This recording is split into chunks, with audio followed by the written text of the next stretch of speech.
Heat and temperature. कई बार हम इस टर्म को लेकर के कंफ्यूज होते हैं कि हीट और टेम्परेचर एक ही चीज़ होती है। जी नहीं, हीट और टेम्परेचर दोनों अलग अलग चीज़ें होती हैं। Heat is a kind of energy where as temperature is the measure of hotness और कोल्डनेस ऑफ एन ऑब्जेक्ट।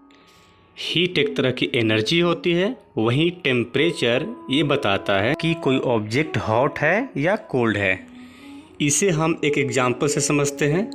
अगर मेरे पास एक गिलास पानी हो और उसी टेम्परेचर का एक ड्रम पानी हो तो किस में ज़्यादा हीट होगा?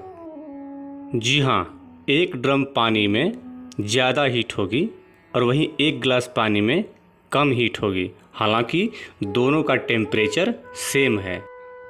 अगर हमें एक गिलास पानी बॉईल करनी हो तो ये कुछ ही मिनट में पूरी तरह से गर्म हो जाएगी।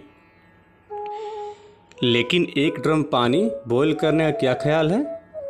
इसे बॉईल करने में बहुत ज़्यादा हीट लगेगी और पूरी सिलेंडर की गैस ख़त्म हो जाएगी।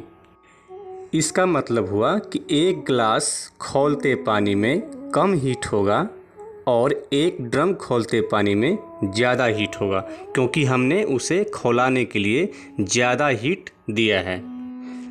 जबकि दोनों का टेम्परेचर बराबर होगा, यानी 100 डिग्री सेल्सियस होगा। एक चम्मच खौलता पानी अगर शरीर पर पड़ जाए तो फफोले पड़ सकते हैं, लेकिन एक बाल्टी खौलता पानी अगर शरीर पर पड़ जाए तो जान ले सकती है। इसका मतलब उस एक बाल्टी खौलते पानी में उस एक चम्मच खौलते पानी से कहीं ज़्यादा हीट है, जबकि दोनों का टेम्परेचर एक ही है। किसी ऑब्जेक्ट की टेम्परेचर हमें ये बताती है कि अगर हम उसे छूते हैं तो हमें हॉट फील होगी या कोल्ड फील होगी। अगर किसी ऑब्जेक्ट की टेम्परेचर हमारे बॉडी टेम्परेचर से लोअर होगी तो हमें वह कोल्डर फील होगी। अगर वहीं उस ऑब्जेक्ट की टेम्परेचर हमारे बॉडी टेम्परेचर से ज़्यादा होगी तो हमें हॉटर फील होगी। यानी हीट एनर्जी की ट्रांसफरिंग हमेशा हाई टेम्परेचर से लोअर टेम्परेचर की तरफ हो। बर्फ़ हमें ठंडी क्यों लगती है? क्योंकि बर्फ़ का टेम्परेचर हमारे बॉडी टेम्परेचर से कम होता है। जब हम उसे छूते हैं तो हमारे बॉडी की हीट बर्फ़ की तरफ चली जाती है। तो जब किसी ऑब्जेक्ट से हीट निकलती है तो उसका टेम्परेचर डाउन हो जाता है। वहीं अगर हम गर्म तवे को छूते हैं तो उसका टेम्परेचर हमारे बॉडी के टेम्परेचर से ज़्यादा है, तो उसमें से हीट हमारे बॉडी में एंटर करती है तो हमारे बॉडी का टेम्परेचर बढ़ता है और हमें वह गर्म लगती है। इसका मतलब हुआ कि अगर हम किसी ऑब्जेक्ट में हीट देंगे तो उसकी टेम्परेचर बढ़ेगी, उसमें से हीट निकाल लेंगे तो उसकी टेम्परेचर घट जाए। आप देखे होंगे कि हैंड पंप का पानी ठंडी के मौसम में गर्म लगती है और गर्मी के मौसम में ठंडी लगती है।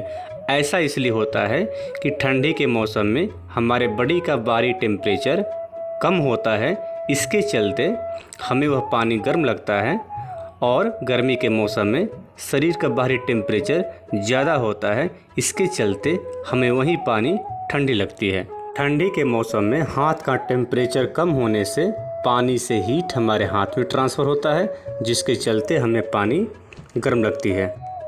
वहीं गर्मी के मौसम में हाथ का टेम्परेचर ज़्यादा होने से हमें वही पानी ठंडी लगती है, क्योंकि हमारे बॉडी से हीट पानी की तरफ ट्रांसफ़र होता है और बॉडी का टेम्परेचर डाउन हो जाता है।